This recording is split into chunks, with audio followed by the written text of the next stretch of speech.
from downtown Bakersfield, this is a special edition of 23 ABC News, and it starts now. Thanks for choosing this special edition of 23 ABC News at 11. I'm Alexa Ray.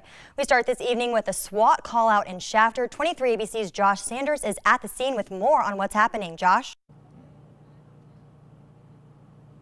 Good evening, Alexa. Yeah, I'm here in Shafter, standing on the corner of East Riken and Atlantic Avenue. You can see behind me that KCSO has us taped off right here. We were told that about 3 hours earlier, KCSO SWAT was called out. We don't have official word as to why yet, but you could hear earlier KCSO using a microphone down the street, telling someone to come out with their hands up. Again, we don't have anything official, but neighbors that live across the street are telling us that a mother and son live in the house that KCSO is surrounded. They've lived here for about 30 years, and they say they have never seen anything like this. Now, we still don't have official word from KCSO on the details of why SWAT was called out, but we will let you know as soon as we get that information. Alexa? Josh Sanders in Shafter tonight. Thanks, Josh. In other news, 2 people in the hospital following a 2-vehicle crash in Shafter early this morning. It happened just before 5 this morning near Laredo Highway and Zerker Road.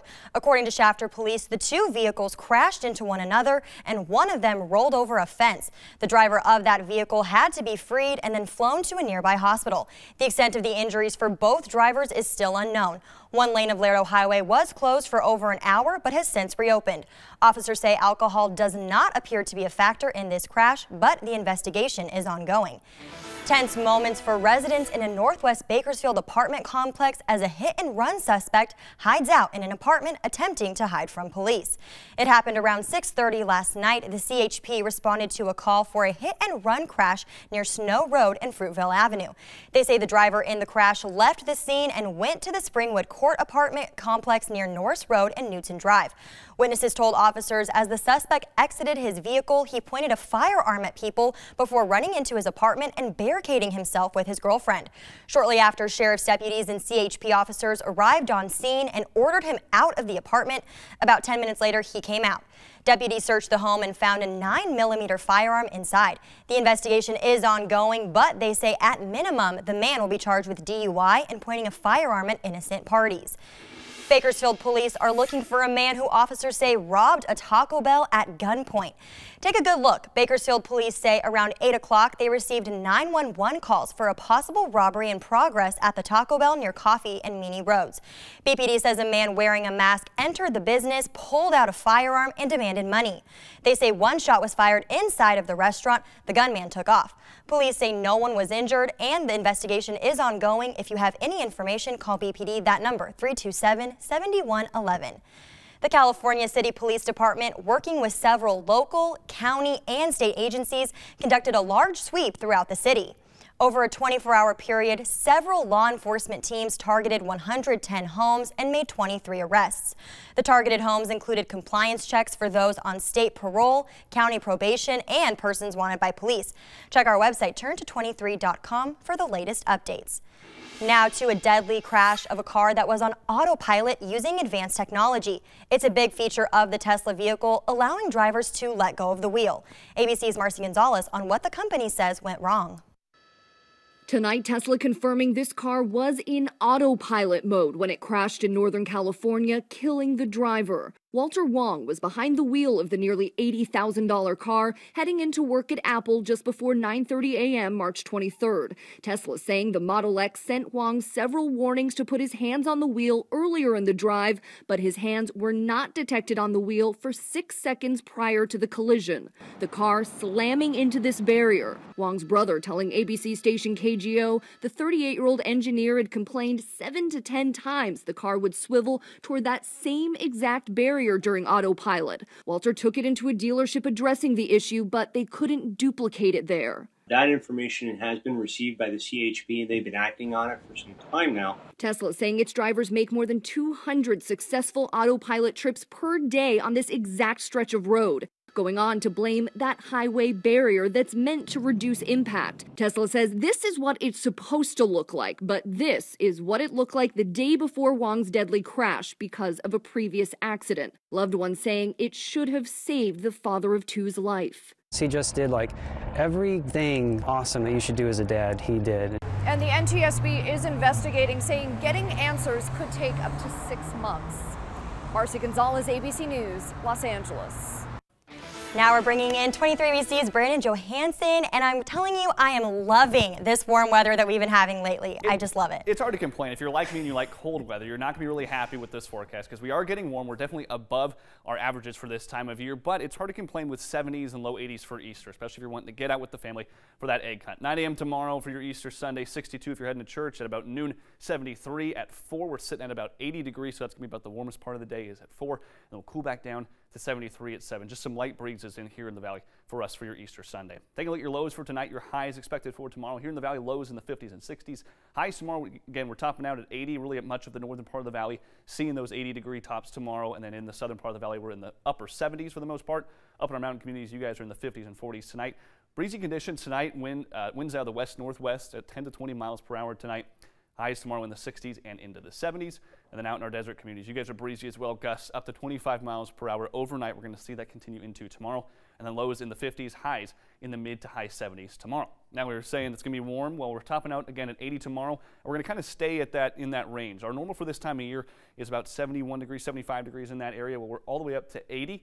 And then we'll pan out to 78, 79 on Tuesday, back up to 81 on Wednesday for a brief warm-up, and then we'll just kind of level out for the rest of your week before we have these very, very slight rain chances come in. Now, we're still kind of too far out to know for sure on this. We'll keep an eye on the models as we get closer, but it does bring some slight rain chances for you for the end of the week. Then as we head up to our mountain communities, you guys are seeing those slight rain chances as well. Again, the warm-up above average all across Kern County. Of course, in our mountains, you guys are seeing breezier conditions that we're going to see here on the valley floor. You guys seeing potentially, especially at the beginning of the week, those gusts getting up to 15 to 20 miles per hour in Tehachapi, Fraser Park, and some of those areas. But kind of moral of the story is we've got some potential for some rain later in the week, but we're seeing some warm temperatures. I mean, it's hard to complain about 70s and whatnot, but if you like cold weather like me, it's not great. But that's no, okay. I'm loving seeing these 80s. I really do love Well, I'll let you enjoy it then. All right, Brandon, thank you. Well, today is Cesar Chavez Day, and a group of immigrants in Kern County woke up for the first time as United States citizens. 22 immigrants took the oath of citizenship yesterday morning at the Cesar E. Chavez National Monument. Those in attendance of the naturalization ceremony represented 7 different countries, coming from as far away as Pakistan. One of those in attendance was Rafael de la Cruz, who has called Bakersfield home for the last 13 years. He immigrated from the Philippines at the age of 17. Feel proud, make me feel relieved and very, very good because I'm finally American citizen, and one of the best feelings I have. Also honored Cesar Chavez Day, and his granddaughter Julie Chavez delivered a message at the ceremony. And a family farm celebrated the Easter weekend with all-day Easter egg hunts and a chance to meet the Easter Bunny. Murray Family Farms opened their gates to the community Saturday morning. Those attending the Easter celebration participated in all kinds of games, some of them even enjoying an interactive baby chick exhibit. Officials say they brought out specific Easter games just for today's event and expect an increase in crowds for Easter Sunday. And Easter came a little early for kids in Bakersfield and McFarland as egg hunts were held today. The springtime egg hunt was held at the Martin Luther King Jr. Community Center. Kids got to hunt over 5,000 eggs. They also got a chance to win prizes such as stuffed animals, toys, swim lessons, and so much more. And another egg hunt was put on by the McFarland Police Department at Browning Road Park in McFarland. Kids got to look for eggs with officers. McFarland PD says it was an opportunity for the community to spend time with the officers and get to know them. There were also raffles for 9 bikes and free food and drinks for attendees to enjoy. Well, we're less than a day away from Easter, but another holiday is already being celebrated this week. Passover officially started at sundown yesterday and continues through April 7th. It's the Jewish holiday celebrating the release of the Israelites from Egyptian slavery. Last night, many families celebrated with sedars or a meal with foods of symbolic significance. For example, only unleavened bread is eaten because, according to the story of Passover, Jews did not have enough time to let their bread rise before they fled Egypt. Well, dog lovers and furry four-legged friends showing their skills as a dog show invaded the Kern County Fairgrounds today. It was the third day of the Kern County Dog Show. The community got to watch as numerous dogs of various breeds showcased their talents. Dogs competed in a conformation contest, which is for the best in show honor. They also took part in the rally and obedience competitions, which the dogs have to obey what the handlers tell them and follow the owners as they walk around. The dog show continues tomorrow at the Kern County Fairgrounds. And canines weren't the only furry friends getting some attention today. The annual kitten shower was held this morning at the Bakersfield Animal Care Center. It was all about informing the community about fostering and how to take care of kittens. The center says over 3,000 kittens were recovered last year, and they need your help to find loving homes. We definitely don't have enough arms and legs to do it ourselves, and some of these kittens need around-the-clock care. And so, we love to just kind of throw a party and get the community involved, asking for donations of kitten supplies. The Animal Care Center is asking for bottles, fleece blankets, litter pans, and other supplies. Organizers say if you missed this event, they are always looking for new fosters. Well, hundreds laced up their running shoes to help those in need. It was the annual Mission Possible 5K. The race was held at COM. It is a fundraiser with all proceeds going to the mission at Kern County. The mission serves close to 300 meals a day to both men and women and provides addiction recovery programs. They also provide GED training, help them reassimilate into the workforce, and they hope that by next May they can open an additional shelter for women and children. A local business went above and beyond to get the community involved and give back to some kids in need. It was the Bakersfield Family Festival hosted by Beyond Martial Arts. They had a belt testing for 70 martial arts students. The kids were tested on their forms, hand motions, their kicks, and even breaking some boards. The community was also involved as 10 food vendors were outside, but it also was a way to raise money for the Make-A-Wish Foundation. I look forward to 3:45 is when our classes start, and I look forward to that time to hit so I could see the kids and I could teach them something new and I could see them grow. So to be able to help maybe children in need in a different way other than in teaching them martial arts, I find it part of my passion. Organizers hope to continue having family events like today's festival in the future. Now to sports. Sister Jean and Loyola Chicago invaded San Antonio as they faced off against the Michigan Wolverines in the Final Four of the NCAA tournament. But the Cinderella story for the Ramblers came to an end. The Wolverines beat the Ramblers 69-57. Michigan outscored Loyola 47-28 in the second half. Mo Wagner led the Wolverines with 24 points and 15 rebounds. Cameron Krutwig had 17 points for Loyola. Ramblers senior Ben Richardson says it wasn't the outcome they were hoping for, but he's proud of his team's run. But I'm proud of myself. I'm proud of each and every one of these guys, and I'm proud of Clay. Nothing made me happier than being able to take the floor with him and compete with him.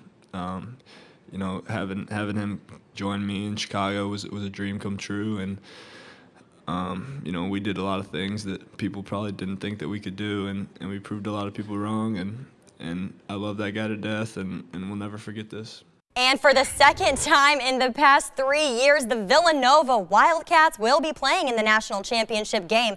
Villanova beat the Kansas Jayhawks 95-79. The Wildcats made a Final Four record 18 three-pointers. Junior Eric Paschal led the barrage with 4 three-point makes and a career-high 24 points. Villanova will take on Michigan for the national championship on Monday. I've just been incredibly sad all night because of Sister Jean. Absolutely devastated. Right? I mean, Michigan, I'm sure they're all good people, but everyone just views them as the bad team now, as the villains, because they knocked out Sister Jean. How can you do that? How could you do that? I know. So I've been very depressed, but I do have good news. If you're looking for some warm weather for your Easter Sunday, here it is. We're going to top out at 80 tomorrow. We'll be at 62 as you head out to church, maybe at 9, and then at noon, 73. By 4, we're at 80, and then dipping back down to 73 for your Easter evening. So really hard to complain. It's going to be really nice, and then the rest of your week as we head ahead, it's going to be very similar. We're hanging around right around that 80 for the rest of your week, and then some rain chances as we go towards the end of the week. So warm week, though, and I know that that's your favorite thing. So it is. You get to enjoy I love it. It's my favorite thing. All right, thank you so much for joining us here on this special Digital at 11. Have a great night.